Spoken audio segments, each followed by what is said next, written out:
For the part 2 of the Roost of the Graveborn quest guide, I will be breaking down the final boss, the Bone Overlord. You need to have done the minis covered in part 1 to have access to the outer crypt, then in Draconia, find these portals and take the one on the left. Now you will be inside of the first Teen Hunt spawn, the outer crypt. You simply need to follow the path all the way to the south to find the teleport room. If you want to clear the way in, the creatures here do death and energy. You can run through if you prefer, but be aware that at the end, before the boss teleport, it's a one-way path and you could trap people if creatures chase you inside. For this boss fight, you take a little bit of everything, so you want to gear up with death, physical and energy protection, and have Necklace of the Deep or Greater Garglyphs for the second phase of the fight. This boss is quite difficult and unfortunately very random. I did it twice on test server where it was slightly easier, and on live I did on the day 1. I struggled a bit for it but doable, and then tried again when the boss got boosted and it went really bad with a failed attempt. So I wasn't confident on making the guide, but I think we got the fundamentals down for it. It's just that it feels pretty bad to do the boss, high risk and no reward type of situation. And at least until it gets nerfed, we probably won't try it again. So keep that in mind as a disclaimer for this video. Let's start the boss.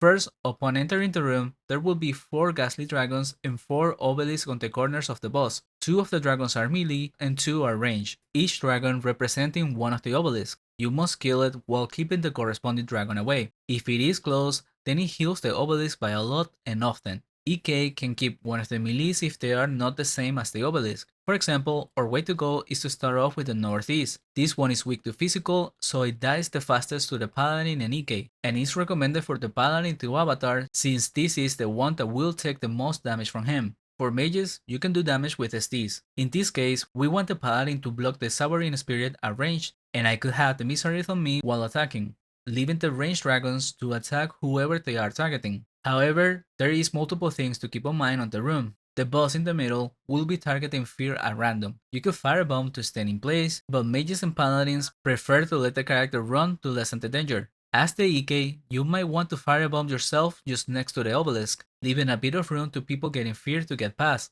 Besides that, the dragons also teleport to the obelisk often. This can be mitigated by blocking the square they teleport to, which changes on each obelisk. We tried having me, the EK, stand on those squares to block the teleport, but the problem with this is every now and then the boss shoots purple fire fields to the player's position, and stepping or standing on them does high agony damage.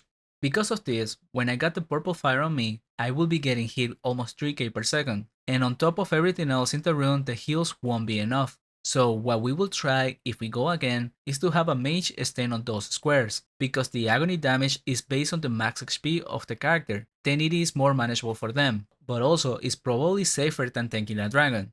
Our failed attempt was partly because one obelisk took a long time to kill because it kept getting healed with the dragon stuck near it and the drunkenness and fears making it hard to get it out. Lastly, another mechanic, seemingly at random, is that anyone can get teleported to a different room. In there, you will encounter bone barriers blocking the way out. The very first person to get teleported needs to make a path and stand on the last spot where the pillar died and wait for respawn. By doing this, you will force it to respawn north, leaving at least that square open for the rest of the fight. Then you will only need to kill one bone barrier next time. As far as I know at the moment, no way to avoid this, but we do believe that whoever goes in first to the level room is more likely to get teleported first. For that reason, we had the paladin go in first, any case somewhere in the middle just in case. Also, multiple people can get sent there at the same time. There is no danger on this room, but by getting taken out of the fight, everyone else left behind struggles more. For example, on our first attempt, in the live server, I got teleported first, leaving the rest of the team with the 4 dragons. You can get unlucky like that, or the opposite can happen, and get very lucky with getting teleported to a room in a dangerous situation.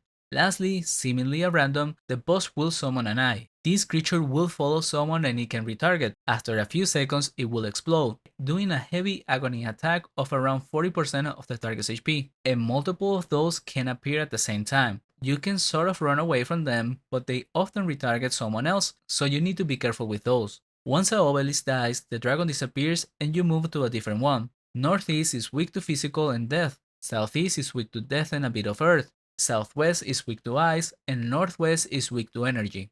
A strategy some teams do is to have the EK take aggro of most of the dragons and stay away from the obelisk. This is viable, but it has the downside of missing the EK's damage. which when it comes to a single target is up there with a paladin. So it is a heavy loss. If the mages are able to withstand a dragon, it's best for an EK to attack, and technically EK can still have aggro of some dragons, so long it's not the one matching the obelisk. The order we are using currently is northeast, southwest, southeast, and northwest. This is because when the 4th obelisk dies, the second phase begins. And preferably, you want to be on the north side of the room by then, because after a few seconds, 4 new dragons will respawn on the south side. These don't respect SRS and do high life drain attacks with physical. A good way to deal with them is to lure them out. Go to the north of the room and then run south. Leaving them behind, they are less likely to come, until someone walks near them again. You can also block them with magic walls, but it requires more coordination and a bit of luck. If I were to do that,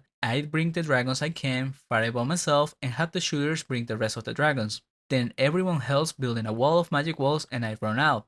If you successfully lure them away like that, or by running, I highly recommend to firewall the path back north, so that getting feared doesn't send anyone towards them. Some will still make their way back, but it's easier to deal with 1 or 2, and if they go for someone else, then that person can run it through the RP or EK easier. Same with the eyes. Try to run them on the sides, avoiding stacking them together. Once you settle up, then attack the new obelisk south of the boss. This one is weak to death and a little bit strong to physical. A strategy I've seen some teams do is stack on the corner at this phase and EK does not attack the obelisk. This way is less likely to lure back the dragons, but it's also dangerous because everyone gets hit from the eyes and you also lose out an important source of damage from the EK this way. Be mindful that during this phase, people can still get sent to the bone room, and all the mechanics of the room are still going on.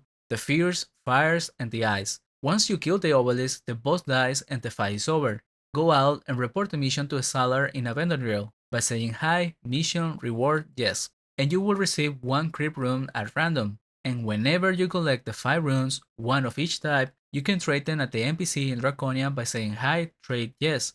Unfortunately, the runes and the weapon you receive are random. Each boss is supposed to drop them, and it's unclear whether that means they can drop any of the 5 or if each boss drops 1 in particular. It seems to be that each boss can drop 1, and the theories are looking like this. If you want to watch the raw footage of the fight, I will leave the Twitch bot link in the description, but I also plan on uploading the failed attempt because it was quite the struggle. With that said, that's all I got for this quest guide. Let us know in the comments if you have better strats to deal with the boss. Thank you for watching.